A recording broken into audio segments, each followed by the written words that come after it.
Hello guys, welcome to the एलियस। मेरा नाम रोहित है। आवाज़ आ रही है आप लोगों को? हाँ, आ रही होगी, उम्मीद कर रहा हूँ। तो आज की वीडियो में क्या पढ़ रहे हैं हम? आज की वीडियो में हम पढ़ेंगे जो हमारी इमेज बनेगी अगर हमारी ऑब्जेक्ट की पोजीशन अलग अलग जगह पे होगी स्फेरिकल मिरर्स में। स्फेरिकल मिरर्स यानी दो टाइप के यहाँ पर पढ़ेंगे हम, कॉनकेव और कॉन्वेक्स। दोनों टाइप में कहाँ कहाँ इमेज बनेगी जब ऑब्जेक्ट ऑब्जेक्ट की बनती है ना इमेज। तो जो ऑब्जेक्ट डिफरेंट डिफरेंट पोजीशन पे होगा तो इमेज कहाँ कहाँ बनेगी, इमेज की पोजीशन क्या होगी वो हम देखेंगे। तो प्रीवियस वीडियो में मैंने देखा था कि रेज ऑफ डायग्राम का क्या पैटर्न है। वो वीडियो देख लेना, फिर इस पे आना। ठीक है, तो शुरू करते हैं इस वीडियो को डायरेक्ट। कंसंट्रेशन आपकी इधर होनी चाहिए, समझ लो इंपॉर्टेंट है, इस पे क्वेश्चन आते हैं भर भर के। तो देखिए, सबसे पहले हम कॉनकेव मिरर देखते हैं। कॉनकेव मिरर, ये वाला कॉनकेव मिरर। तो कॉनकेव मिरर में जो पहला केस है वो ये है, जैसे मैं बना देता हूँ कि पहला केस है कि अगर ऑब्जेक्ट इंफिनिटी पे हो, when object is at infinity. ये पहला केस हम देखते हैं कि जब ऑब्जेक्ट इंफिनिटी पे हो तो इमेज कहाँ बनेगी। ठीक है, समझ रहे हो ना, ये पहला केस। तो भाई देखो ऐसे बनेगा, ये आपका कॉनकेव। अभी हम कॉनकेव को देख रहे हैं पहले, है ना। कॉनकेव के सारे केसेस देखेंगे फिर कॉन्वेक्स के। तो ये आपका कॉनकेव मिरर मैंने बना दिया। ये बीच में प्रिंसिपल एक्सिस, ये होता है पोल, ये सब पता है, ये सब बता चुका हूँ मैं। ये होता है फोकस, और यहाँ मान लो सेंटर ऑफ कर्वेचर। ठीक है, तो मान लो आपका जो ऑब्जेक्ट क्या है, पहला केस क्या है, जो ऑब्जेक्ट इन्फिनिटी पे है। तो मान लो कोई एक ऑब्जेक्ट है जो इन्फिनिटी पे रखा हुआ है। तो यहाँ पर ये मान लो ये ऑब्जेक्ट है, ये इन्फिनिटी पे रखा है। ठीक है, अब इन्फिनिटी पे ऑब्जेक्ट रखा है तो इसकी रे यहाँ से निकलेगी, ऐसे रे निकलेगी पैरेलल टू प्रिंसिपल एक्सिस। तो मैंने आपको पहले ही जब वो पैटर्न बता रहा था मैं रे का, जब भी ऑब्जेक्ट में से रेज निकलेगी तो कैसे उनका क्या पैटर्न होता है जब वो रिफ्लेक्ट होती है मिरर से। तो जैसे सीधी गई तो यहाँ मिरर से टकराई, फिर रिफ्लेक्ट होकर जैसी जो लाइन, जो रे प्रिंसिपल एक्सिस के पैरेलल जाती है वो रिफ्लेक्ट होकर कहाँ से गुजरती है, वो रिफ्लेक्ट होकर फोकल पॉइंट इस एफ से गुजरती है। एफ से ये गुजर गई। ठीक है जी। और मैंने आपको बताया था कि दो इमेज क्या होती है, इमेज वो होती है जहाँ पर दो रे मिलती है। ठीक है, तो हम दो दो या दो से मतलब जहाँ पर भी रेज मिलती है उसको बोलते हैं इमेज। तो हम यहाँ पर दो रेज का सिर्फ लेंगे, उसी से आपको मिल जाएगी इमेज। तो भाई पहली रे ली जो यहाँ से सीधी गई, तो टकरा के रिफ्लेक्ट होने के बाद फोकस से गुजर गई। ठीक है, सिमिलरली यहाँ भी हम ले लेते हैं, एक और रे ले लेते हैं जो ऐसे ऐसे आपकी सीधी गई और ये रिफ्लेक्ट होकर कहाँ से जाएगी, हमको पता है फोकस से गुजरेगी। पता है ना मैं कि फोकस से गुजरेगी, ये गुजरी। तो आपको दिख गया ये दोनों रेज रिफ्लेक्ट होकर यहाँ मिली। तो ये किस पॉइंट पे मिली, ये फोकस पॉइंट पे मिली। फोकस ही तो है जो ब्लू कलर का कर रहा हूँ, फोकस। तो बस जब ऑब्जेक्ट इन्फिनिटी पे हो तो पोजीशन ऑफ इमेज क्या होगी, इमेज की पोजीशन क्या है, एट फोकस। ये फोकस पे मिल रही है ना, एट फोकस। समझ रहे हो क्या मैंने किया। हमने देखा ये ऑब्जेक्ट है, मान लो ये ऑब्जेक्ट का नाम दे दो ए बी। ये ऑब्जेक्ट जब इन्फिनिटी पे था, ये इन्फिनिटी पॉइंट है मान लो। ठीक है, तो एक रे निकली प्रिंसिपल एक्सिस के, जब रे पहले निकलती है तो रिफ्लेक्ट होकर फोकस से गुजरती है। फिर दूसरी रे निकली, हम दो रे लेंगे क्योंकि जहाँ पर दो रे की जहाँ रिफ्लेक्ट, जहाँ पर वो मिलेंगे रिफ्लेक्ट होने के बाद, उसी पॉइंट को हम इमेज बोलते हैं। तो हमें दो रे तो चाहिए मिनिमम। तो पहली रे ली, रिफ्लेक्ट हुई, फोकस से गुजरी। दूसरी रे ली, रिफ्लेक्ट हुई, फोकस से गुजरी। तो दोनों रिफ्लेक्ट होने के बाद कहाँ मिली, यहाँ मिली। तो इसका मतलब जहाँ मिलती है वो इमेज होती है। तो यानी कि इमेज का बनी फोकस पे, इमेज का बनी पोजिशन ऑफ इमेज फोकस। ठीक है, तो पहला केस समझ आ गया, जब ऑब्जेक्ट इन्फिनिटी पे होता है तो इमेज का बनती है फोकस पे। समझ आ गई बात। और एक और चीज, दो तीन चीजें देखेंगे हम कि ऑब्जेक्ट की पोजीशन क्या है, इमेज की पोजीशन क्या है, और तीसरी चीज हर पैटर्न में हर कंडीशन में हम तीन चीजें देखेंगे। एक तो ऑब्जेक्ट की पोजीशन, इमेज कहाँ बनी उसकी पोजीशन, और तीसरा nature of image, nature and size of image. मतलब जो इमेज बनी उसका नेचर क्या है। तो नेचर ये है कि इमेज रियल इमेज बनी। क्यों रियल इमेज, कैसे, जब हमेशा रिफ्लेक्टिंग एरिया के सामने बनती है। जैसे यहाँ रिफ्लेक्टिंग एरिया इसके सामने ही बनी ना इमेज या फोकस पे, तो ऐसी इमेज को हम क्या बोलते हैं, रियल इमेज। ठीक है, उसके बाद रियल इमेज बनी और इन्वर्टेड बनी। इन्वर्टेड मतलब उल्टी, उल्टी बन जाएगी इमेज, मतलब इन्वर्टेड इमेज बनी। इन्वर्टेड इमेज मतलब अपसाइड डाउन, मतलब उल्टी। जैसे मान लो ऑब्जेक्ट ऐसे है, ये ऑब्जेक्ट है ए बी, तो इमेज इसकी एग्जैक्टली उल्टी, तो बी ऊपर आ जाएगा ए से, मतलब इसी को बोलते हैं हम इन्वर्टेड इमेज, अपसाइड डाउन। तो नेचर पहली कंडीशन, जब ऑब्जेक्ट इन्फिनिटी पे था तो इमेज बनी फोकस पे, और जो नेचर है इमेज का वो एक तो रियल इमेज बनी, इन्वर्टेड इमेज बनी, और साथ में उसकी जो साइज है वो बहुत ही स्मॉल है, तो हम बोलेंगे एक्सट्रीमली डिमिनिश्ड। स्मॉल शब्द की जगह क्या बोलते हैं, डिमिनिश्ड। डिमिनिश्ड मतलब एकदम छोटी छोटी इमेज बनी। ठीक है, तो ये हो गया नेचर। तो तीनों चीजें देख ली। अब दूसरा केस देखते हैं, यहाँ पर ऑब्जेक्ट इन्फिनिटी पे था, तो दूसरा केस देखते हैं कि ऑब्जेक्ट, ये जो सेंटर ऑफ कर्वेचर है ना, इन्फिनिटी पे नहीं है, फाइनाइट डिस्टेंस पे ही है, लेकिन सेंटर ऑफ कर्वेचर के पीछे, बियॉन्ड सेंटर ऑफ कर्वेचर, उस वहां पर अगर ऑब्जेक्ट रखा होगा तो देखते हैं क्या होता है, इमेज कहाँ बनती है, देखते हैं। चलो जी, दूसरा केस देखते हैं, जब ऑब्जेक्ट कहाँ है, beyond the centre of curvature पर फाइनाइट डिस्टेंस है। जैसे प्रीवियस देखा हमने इन्फिनाइट डिस्टेंस है, लेकिन यहाँ पर फाइनाइट है, तो इस केस में क्या होगा देख लो भाई। तो ये बना दिया मैंने कॉनकेव मिरर, ये रहा प्रिंसिपल एक्सिस, ये रहा पोल, ये रहा फोकस, ये रहा सेंटर ऑफ कर्वेचर। तो ऑब्जेक्ट कहाँ है, सेंटर ऑफ कर्वेचर के बियॉन्ड और फाइनाइट डिस्टेंस में। तो मान लो ऑब्जेक्ट यहाँ पर कहीं है, ऐसे, ये रहा ऑब्जेक्ट। ठीक है, तो ऑब्जेक्ट यहाँ पर है, तो पहली रे निकली मान लो पैरेलल टू प्रिंसिपल एक्सिस, ऐसे निकली पैरेलल। तो हमें पता है कि जब भी प्रिंसिपल एक्सिस से पैरेलल रे जाती है, यही पैटर्न तो मैंने बताया था आपको कि पैरेलल जाती है तो फोकस से गुजरती है, तो ये रिफ्लेक्ट हुई और ये फोकस से गुजर गई भाई। ठीक है जी, पहली रे का ये हुआ। हमें दो रे चाहिए इमेज बनाने के लिए, और मान लो दूसरी रे फोकस से गुजारी हमने, ये फोकस से गुजारी, ये फोकस से गुजरी फोकस से। तो जैसे ही फोकस से गुजर रही है तो वो रिफ्लेक्ट होकर क्या हो जाती है, पैरेलल हो जाती है। तो रिफ्लेक्ट होकर मान लो ये ऐसे पैरेलल हो गई। तो जैसी पैरेलल हुई तो यहाँ मिल गई इमेज, फोकस से गुजरी और रिफ्लेक्ट होकर पैरेलल हो गई। तो जब पैरेलल हुई तो यहाँ पर मीट हो गई रिफ्लेक्ट होकर दोनों इमेज। तो ये जो पॉइंट है इसी को बोलते हैं हम पोजीशन ऑफ इमेज। तो कहाँ पर है ये इमेज की पोजीशन, तो आप देख सकते हो अपने आप ही कि इमेज की पोजीशन है सेंटर ऑफ कर्वेचर और फोकस के बीच में। सेंटर ऑफ कर्वेचर और फोकस के बीच में तो है, तो हमें मिल गई पोजीशन ऑफ इमेज। हम तीन चीजें देखेंगे बस, पोजीशन ऑफ ऑब्जेक्ट, और अब हम देखेंगे पोजीशन ऑफ इमेज। तो पोजीशन ऑफ इमेज कहाँ है, ये दिख गई, यहाँ बनी है, ये ना इमेज। तो पोजीशन ऑफ इमेज है between centre of curvature and focus.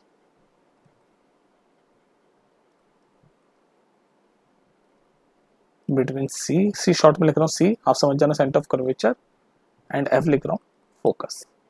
ठीक है, इस केस में वही नेचर, तीसरी चीज क्या, नेचर क्या होगी इमेज की, तो वो हमेशा रिफ्लेक्टिंग एरिया के सामने बनी इमेज, तो क्या होगी, रियल होगी, इन्वर्टेड होगी, इन्वर्टेड मतलब अपसाइड डाउन होगी, और साइज जो होगा उसका वो डिमिनिश्ड होगी, डिमिनिश्ड मतलब छोटी छोटी। तो ये हो गया नेचर ऑफ इमेज। ठीक है, तो ये सेकंड केस भी देख लिया। अब देखते हैं थर्ड केस में ऑब्जेक्ट कहाँ पर है।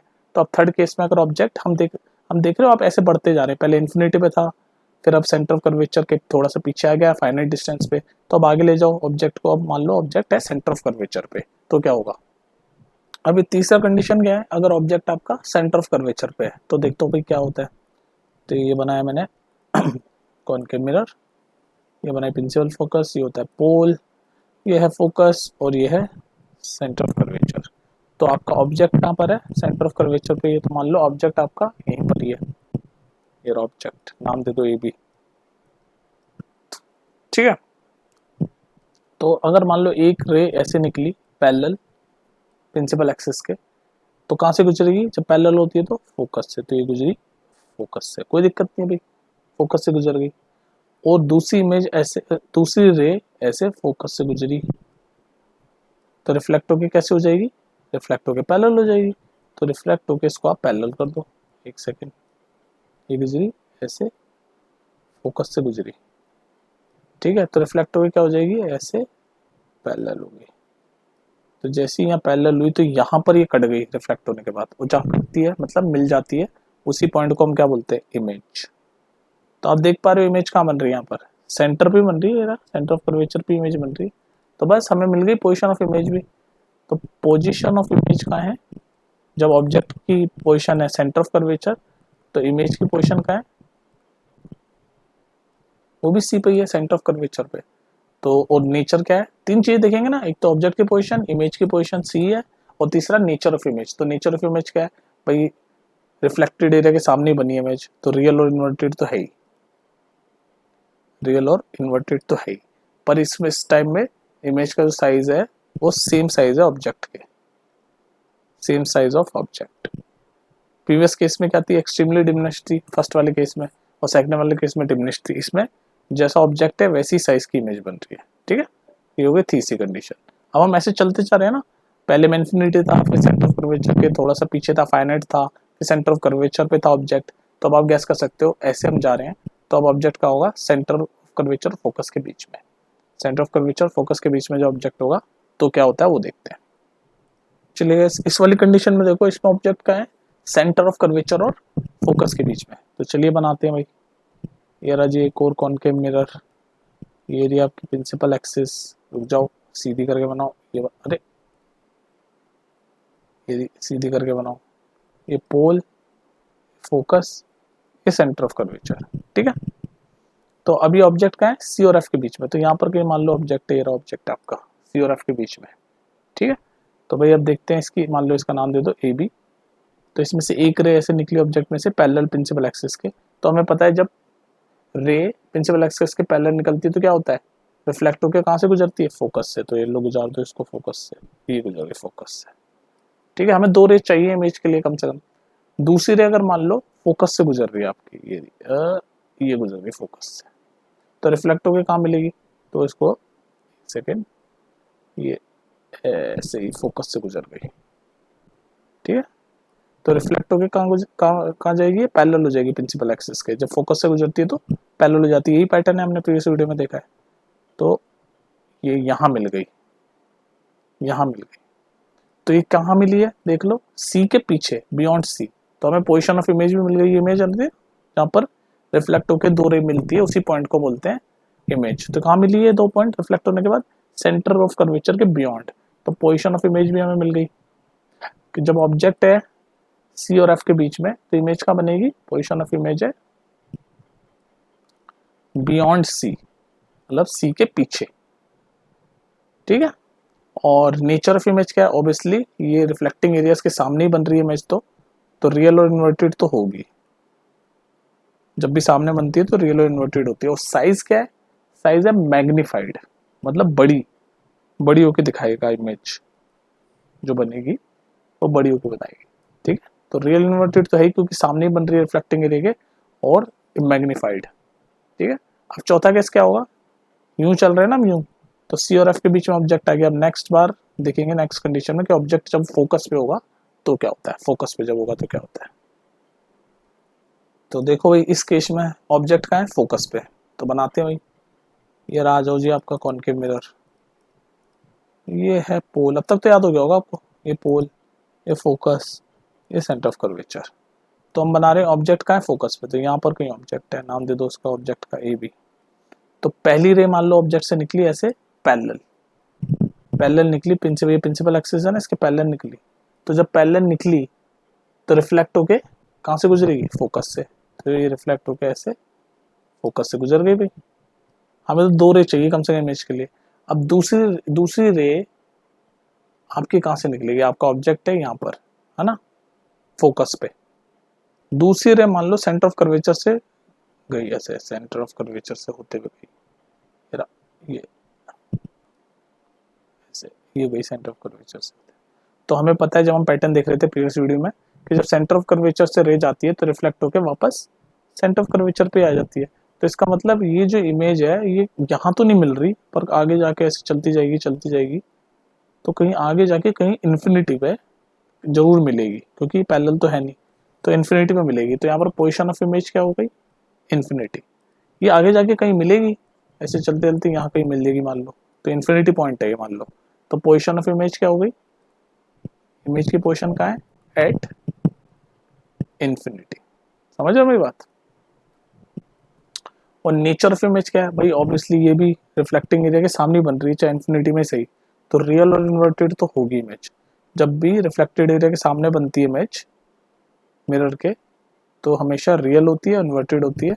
और साइज इसका क्या है, इसका साइज है एक्सट्रीमली मैग्नीफाइड, मतलब बहुत बड़ी बड़ी इमेज बनेगी ऑब्जेक्ट की, एक्सट्रीमली मैग्नीफाइड, ठीक है। तीन चीजें आप हर कंडीशन की याद करते हुए चलो।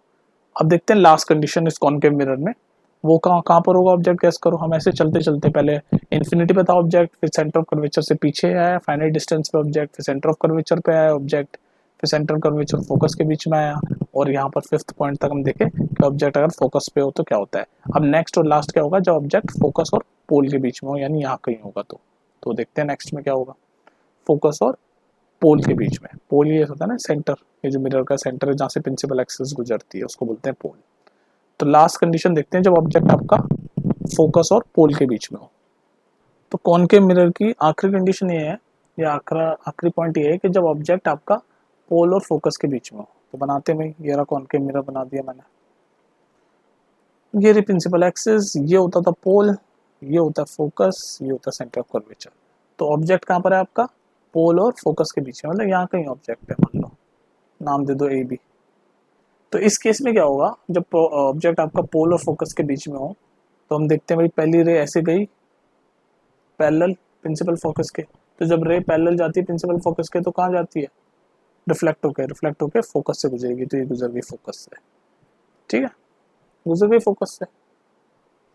लेकिन होता क्या है कि ये बिल्कुल पोल के पास है ऑब्जेक्ट, तो इसलिए इसकी जो इमेज वो दिख रही जरूर है क्या बाहर की तरफ जा रही है, लेकिन एक्चुअली में से पीछे जा रही होगी, डॉट से दिखाते हैं ना ऐसे पीछे, ठीक है। दूसरी रे देखेंगे कि सेंटर ऑफ कर्वेचर से अगर रे आ रही है, ऐसे सेंटर ऑफ कर्वेचर से रे आएगी, तो हमें पता है जब रिफ्लेक्ट होकर वो सेंटर ऑफ कर्वेचर से वापस भी चल जाएगी। तो ये दिख जरूर रही है कि बाहर की तरफ है, और ये दोनों रे मिल नहीं रही है रिफ्लेक्ट होके, लेकिन ये पीछे की तरफ बिहाइंड द मिरर रिफ्लेक्ट होती है। ये थोड़ा कंफ्यूजिंग हो सकता है आपके लिए, तो इसको समझना जरूरी है। तो यहाँ पर इमेज बनेगी, यहाँ पर ये पीछे ये जो डॉट डॉट है ना, ये जब बिहाइंड द मिरर जब बनती है, रेस पीछे जाती है, तो उसको हम ऐसे डॉट डॉट दिखाते हैं। तो यहाँ बनी इमेज, यहाँ बनी इमेज ऐसे, नाम दे दो ए डैश बी डैश। तो इस केस में जो ऑब्जेक्ट जो इमेज है वो कहाँ बनी, बिहाइंड द मिरर। तो पोजीशन ऑफ इमेज कहाँ है, पोजीशन ऑफ इमेज अगर आपसे कोई बोले इस केस में कि जब ऑब्जेक्ट आपका पोल और फोकस के बीच में है, तो पोजीशन ऑफ इमेज है बिहाइंड द मिरर, मिरर के पीछे बनेगी इमेज, बिहाइंड द मिरर। आप देख पा रहे हो ना, ये भाई ऑब्जेक्ट यहाँ था, ये बिल्कुल पोल और फोकस के बीच में, तो एक रे ऐसे पैरेलल गई और उसके बाद रिफ्लेक्ट होकर ऐसे आ गई, तो ये जो सिर्फ अपीयर हो रही है कि ऐसे आ गई, लेकिन एक्चुअली में ऐसे पीछे चली गई आपकी रे, ऐसे पीछे, ठीक है। फिर दूसरी रे सेंटर ऑफ कर्वेचर से गई, तो हमें पता है सेंटर ऑफ कर्वेचर से होती है, तो फिर रिफ्लेक्ट होकर वापस पीछे आ जाती है।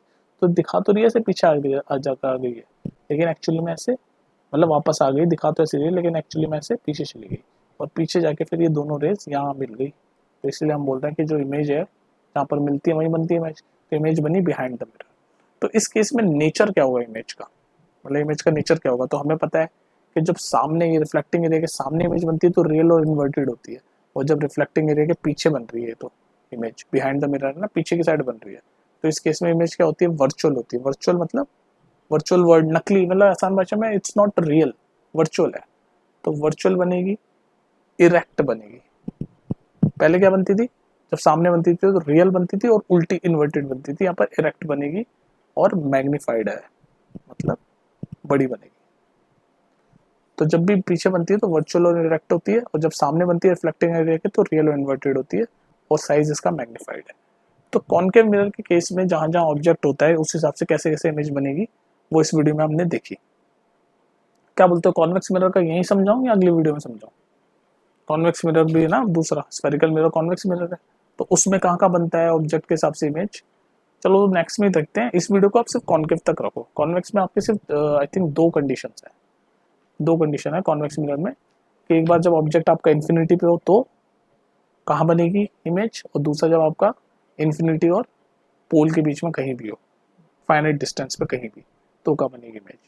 तो दोनों, अभी 20 मिनट की वीडियो हो रही है तो इसको मैं यही खत्म करता हूँ, और अलग अलग भी हो जाएगी तो कोई दिक्कत नहीं है। ये कॉनकेव मिरर का देखते हैं इमेज फॉर्मेशन इस वीडियो में, नेक्स्ट देखेंगे कॉन्वेक्स मिरर का इमेज फॉर्मेशन, ठीक है। कोई दिक्कत तो नहीं है ना, मैं छोटी रखना चाह रहा हूँ ताकि आप बोर ना हो। बता देना बाकी कमेंट सेक्शन में अगर बड़ी रखनी हो वीडियोस तो। चलो फिर मिलते हैं नेक्स्ट वीडियो में, यहाँ पर इतना ही था, और कोई दिक्कत हो तो नीचे कमेंट सेक्शन में बिंदास पूछना। Okay, bye, take care.